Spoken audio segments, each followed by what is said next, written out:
So I think there is mystery the word mystery can be used in a negative way, so as to just try to get out of explaining something, or try to get away from having to implement something like the law of non-contradiction in a person's theological work.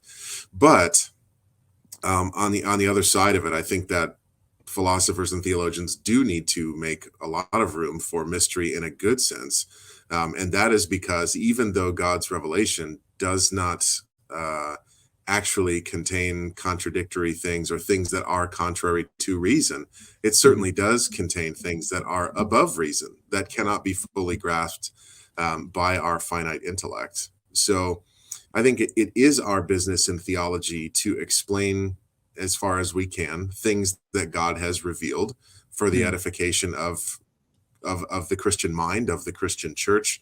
But there are also so many points at which we have to say, this is as far as I can go, or I know that this is the case, but I do not fully understand how this is the case. I have to bring out that distinction between that and how quite a bit in my theology classes.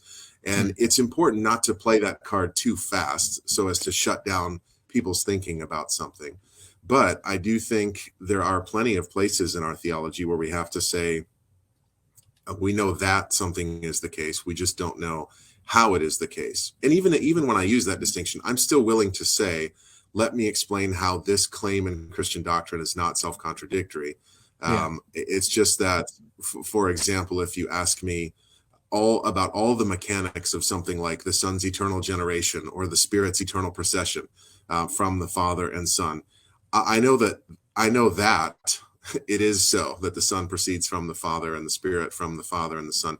But if you start going into how, we have to at some point throw up our hands and say, I'm not being intellectually lazy. I'm just not able to penetrate further into this thing that is above my comprehension. So I think we need to be ready to dive in and be intellectually adventurous in theology, but also be ready to say, this is the point at which I'm not able to analyze further, and I'm okay with that, and I ought to be okay with that as a finite creature thinking about the infinite God. Yeah.